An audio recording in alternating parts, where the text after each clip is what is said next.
నమస్తే welcome to special focus one nation one election జరగాలి జరిగితే బాగుంటుందని ఎన్డీఏ సర్కార్ పదే పదే చెప్తున్న మాట పదేళ్లుగా వినిపిస్తున్న కొత్త మాటే అయినా ఇది పాత విధానమే గతంలో మన దేశంలో ఎన్నికలు ఇలాగే జరిగాయి అయితే ఇప్పుడు ఎట్టి పరిస్థితుల్లో మళ్ళీ జమిలీ జరిపించి తీరాలని మోదీ ప్రభుత్వం కంకణం కట్టుకుంది దీనికోసం పార్లమెంట్ ముందుకు బిల్లును తీసుకురాబోతోంది అసలు జమిలీ ఎన్నిక సాధ్యమేనా మోదీ సర్కార్కు ఎలాంటి సవాళ్లు ఎదురయ్యే అవకాశాలు ఉన్నాయి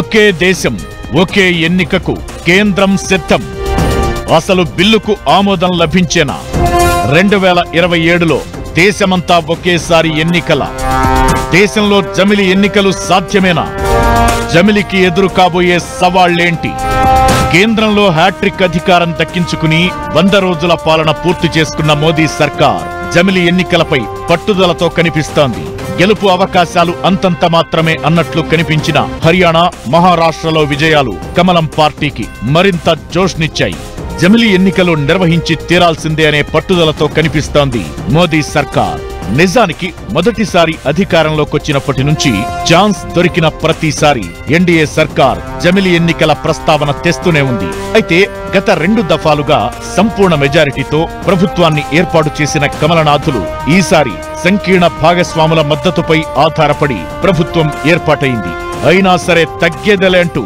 జమిలిపై దూకుడుగానే కనిపిస్తోంది బీజేపీ పార్లమెంటు శీతాకాల సమావేశాల్లోనే బిల్లును తీసుకొచ్చేందుకు సిద్ధమవుతోంది దీంతో ఇప్పుడు దేశమంతా వన్ నేషన్ వన్ ఎలక్షన్ గురించే చర్చించుకుంటోంది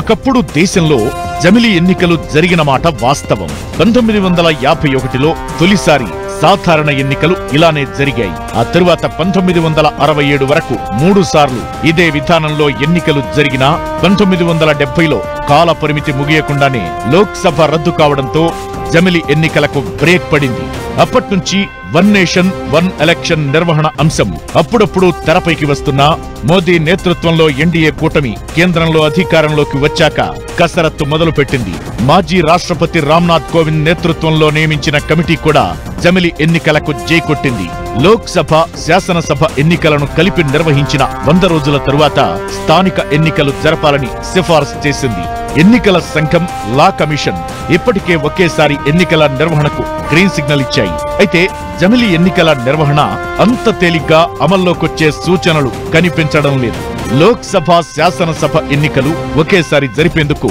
రాజ్యాంగ సవరణలు అవసరం దీనికి రాష్ట్ర ప్రభుత్వాల అనుమతి తప్పనిసరి ఎప్పుడైతే మహారాష్ట్ర హర్యానా ఈ రాష్ట్ర ఎలక్షన్స్లో బీజేపీకి మంచి రిజల్ట్స్ వచ్చినాయి కొంచెం ధైర్యం వచ్చి కాన్ఫిడెన్స్ వచ్చి అనుకున్నాయని మొదలకు తీసే విధానాల్లో మొదటి స్టెప్ ఏమిటంటే బిల్లు ప్రవేశపెట్టాలి ఎలా ఇంత పెద్ద వ్యవహారం కాబట్టి ఆ బిల్లును స్టాండింగ్ కమిటీకి పంపిస్తారు స్టాండింగ్ కమిటీలో పంపించాక పెద్ద డిస్కషన్ అవుతుంది దేశవ్యాప్తంగా దీని మీద డిబేట్ జరుగుతుంది అభిప్రాయాలు వస్తాయి జమిలి ఎన్నికలను నిర్వహించాలంటే ఆ బిల్లును ముందు పార్లమెంటు ఆమోదించాలి వన్ నేషన్ వన్ ఎలక్షన్ కోసం దాదాపు 18 రాజ్యాంగ సవరణలు ప్రజా ప్రాతినిధ్య చట్టంలో మార్పులు చేయాల్సిన అవసరముంటుంది రాజ్యాంగంలోని article 356 article 324 article 83(2) article 172(1) article 83కు సంబంధించి పలు సవరణలు అవసరం ఇక బిల్లును పార్లమెంటు ఉభయ సభలు కనీసం 67% సానుకూల ఓట్లతో ఆమోదించాల్సి ఉంటుంది ఎన్నికల అంశం ఉమ్మడి జాబితాలో ఉండడంతో ఈ బిల్లుకు దేశంలోని కనీసం సగం రాష్ట్రాల అసెంబ్లీలు ఆమోదముద్ర వేయాలి 543 స్థానాలున్న లోక్సభలో కనీసం 67% అంటే 362 ఎంపీలు రాజ్యసభలోని 245 సీట్లలో 67% అంటే 164 ఎంపీలు బిల్లుకు అనుకూలంగా ఓటేయాలి ప్రస్తుతం లోక్సభలో 293 రాజ్యసభలో 125 సీట్లుగా ఎన్డీఏ బలముంది ఇదే ఇప్పుడు కొత్త చర్చకు దారి తీస్తోంది అయితే కనీసం 14 రాష్ట్రాల అసెంబ్లీలు బిల్లును ఆమోదించే విషయంలో కమలం పార్టీకి ఎలాంటి అడ్డు ఉండే ఛాన్స్ లేదు జమిలి ఎన్నికలు వాస్తవంలోకి వస్తే ఇవి 2 దశల్లో జరుగుతాయి. ఫస్ట్ ఫేజ్ లో పార్లమెంటుకు, రాష్ట్రాలకు, రెండో దశలో పంచాయతీలు సహా మొత్తం స్థానిక సంస్థలకు ఎన్నికలు జరుగుతాయి. ఈ మొత్తం ప్రక్రియ 100 రోజుల్లో పూర్తవుతుంది. ఇలా ఎన్నికలన్నీ ఒకేసారి నిర్వహిస్తే ఓటర్ కార్డ్, ఓటరు జాబితా కూడా దేశ స్థాయిలో ఒకటే ఉంటుంది. వేర్వేరు రాష్ట్రాల్లో ఓట్లు కలిగి ఉండే అవకాశం ఉండదు. ఇలా ఓటర్ల జాబితా ప్రక్రియకు కేంద్ర ఎన్నికల కమిషన్ రాష్ట్రాల ఎన్నికల కమిషనర్లతో సంప్రదింపులు జరిపి ఓటర్ల జాబితా సిద్ధం చేయాల్సి ఉంటుంది. ఇందుకు అవసరమైన రాజ్యాంగ సవరణలు కూడా చేయాల్సి ఉంటుంది. ఇకటు జమిలి ఎన్నికలతో పాటు మహిళా రిజర్వేషన్ల చట్టం అమలు చేయాలని మోదీ సర్కార్ భావిస్తోంది. 2023 సెప్టెంబర్లోనే ఈ చట్టం పార్లమెంటు ఆమోదం పొందినా ప్రభుత్వం అమల్లోకి తేలేదు. దీనిపైన దృష్టి సారిస్తోంది. అయితే జమిలి బిల్లు పాస్ అయితే 2029లో ఎన్నికలు నిర్వహించాలని కేంద్రం భావిస్తుందని తెలుస్తోంది. ఆలోపు లోక్సభ సీట్ల పెంపుపైన మోదీ సర్కార్ దృష్టి పెట్టే అవకాశం ఉంటుంది.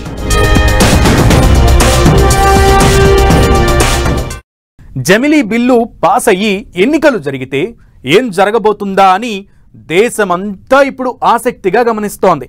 అసలు జమిలి ఎన్నికలతో లాభమా, నష్టమా? 1 నేషన్ 1 ఎలక్షన్ మీద బీజేపీ ఎందుకు ఇంత పట్టుదలతో ఉంది?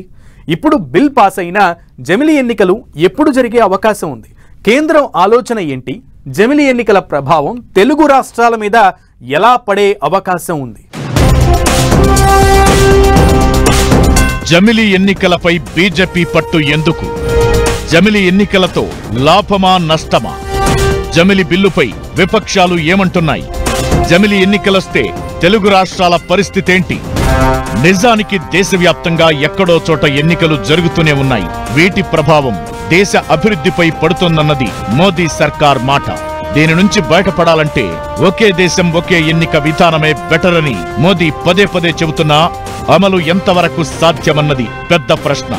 పదే పదే ఎన్నికలతో నిర్వహణ వ్యయం భారీగా అవుతోంది. 2009లోనే లోక్సభ ఎన్నికలకు 1115 కోట్లు, 2014లో 3870 కోట్లు ఖర్చు కాగా 2019, 2024లో ఈ ఖర్చు 10,000 కోట్ల రూపాయలకు పెరిగినట్లు అంచనా.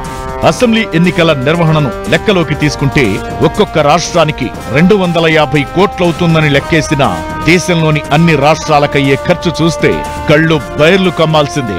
అయితే ఖర్చు మాత్రమే కాదు, దేశవ్యాప్తంగా ఏడాది పొడవునా ఎక్కడో చోట ఎన్నికలు జరుగుతూనే ఉండటంతో ఎన్నికల కోడ్ కారణంగా అభివృద్ధి సంక్షేమ కార్యక్రమాల అమలుకు ఇబ్బందవుతోంది. జమిలి ఎన్నికలతో ఓటర్లకు సౌకర్యవంతంగా ఉంటుంది. పోలింగ్ శాతం పెరిగే అవకాశమూ ఉంటుంది.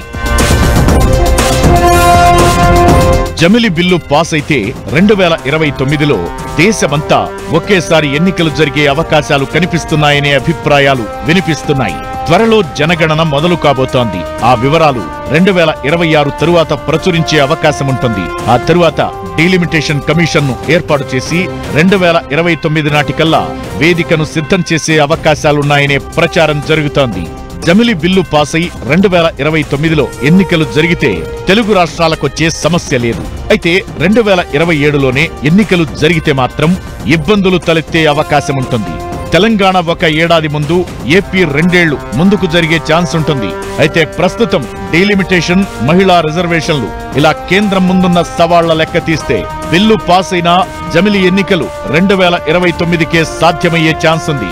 ఈ లెక్కన తెలుగు రాష్ట్రాలకు పెద్దగా ఇబ్బంది ఎదురయ్యే పరిస్థితి లేదన్నది మరికొందరి వాదన. బిల్లు పెట్టాలి, బిల్లు పాస్ అవ్వాలి, ఇది ఎంతో పెద్ద తత్వం ఉంటుంది. అదంతా అవేక సెన్సస్ పెట్టాలి, సెన్సస్ తర్వాత డీలిమిటేషన్ జరుగుతుంది, డీలిమిటేషన్ తర్వాత మహిళా రిజర్వేషన్ ఉంటుంది 33%. ఈ పదంతా వేడప్పటికి 3 సంవత్సరాలు 4 సంవత్సరాలు సమయం పడుతుంది. కాబట్టి జమిలి ఎలక్షన్స్ అనేది ఓ 3 సంవత్సరాలు 4 సంవత్సరాల తర్వాత వస్తుంది. కాబట్టి సమయం గురించి వాళ్ళకి మాత్రం ఏ ఇంపాక్ట్ తెలుగు రాష్ట్రాల మీద ఉండదు. లోక్సభ నుంచి స్థానిక సంస్థల వరకు అన్నింటికీ ఒకేసారి ఎన్నికలు అనేది మంచిగానే వినిపిస్తున్నా లోతుగా విశ్లేషిస్తే సమాఖ్య స్ఫూర్తికి ప్రమాదం వాటిల్లే అవకాశముందని కొందరు విమర్శలు చేస్తున్నారు.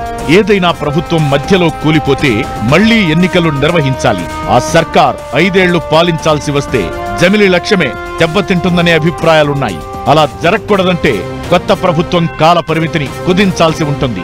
ఇది ప్రజా తీర్పుకు, సమాఖ్య స్ఫూర్తికి, ప్రజాస్వామ్య విలువలకు విఘాతమే అని వాదించేవాళ్లు కూడా ఉన్నారు. దీనికి తోడు జమిలి ఎన్నికలతో జాతీయ పార్టీల ప్రభావం పెరిగి స్థానిక పార్టీల ఉనికి ప్రశ్నార్థకంగా మారే అవకాశం ఉంటుందనే భయాలు వినిపిస్తున్నాయి. ఇక దేశమంతా ఒకేసారి ఎన్నికలంటే భారీగా సిబ్బంది, ఈవీఎంలు, వీవీప్యాట్లు అవసరం. ఇది కూడా ఓ సవాల్గా మారే అవకాశం ఉంటుంది. ఇలా జమిలిపై రకరకాల అభిప్రాయాలు వినిపిస్తున్నాయి. జమిలి ఎన్నికలను నిర్వహిస్తే 77% మంది జనాలు ఒకే పార్టీ లేదా కూటమిని ఎన్నుకునే అవకాశాలు ఉంటాయని సర్వేలు చెబుతున్నాయి. అదే అసెంబ్లీ, పార్లమెంటు ఎన్నికలు 6 నెలల గ్యాప్తో నిర్వహిస్తే ఒకే పార్టీని ఎన్నుకునే అవకాశాలు 61% తగ్గిపోయే అవకాశముందని తేలింది. అదే ఏడాది గ్యాప్తో అసెంబ్లీకి, పార్లమెంటుకు ఎన్నికలు జరిగితే ప్రభావం మరింతగా తగ్గొచ్చని వెల్లడించింది. 1952 నుంచి 2019 వరకు జరిగిన సాధారణ ఎన్నికలు, అసెంబ్లీ ఎన్నికల ఫలితాలను విశ్లేషించి ఈ రిపోర్ట్ను బయటపెట్టారు. జమిలి మీద బీజేపీ పట్టుబట్టేది అందుకేనే చర్చ నడుస్తోంది. జాతీయ అంశాల ఆధారంగా జమిలి ఎన్నికల్లో అసెంబ్లీకి ఓటేసే అవకాశముంటుందని, దీంతో ప్రాంతీయ పార్టీలు ఎన్నికల్లో దెబ్బతినే ప్రమాదముందనే హెచ్చరికలు కూడా వినిపిస్తున్నాయి. ఏమైనా అటు జమిలి ఎన్నికలపై కాంగ్రెస్ తో సహా మెజారిటీ విపక్షాలు వ్యతిరేకిస్తున్నాయి. మరి ఈ బిల్లు పార్లమెంటు ముందుకొస్తుందా? వచ్చినా పాస్ అవుతుందా? పాస్ అయితే జరిగేదేంటి అని దేశమంతా ఊపిరి బెగబట్టి చూస్తోంది.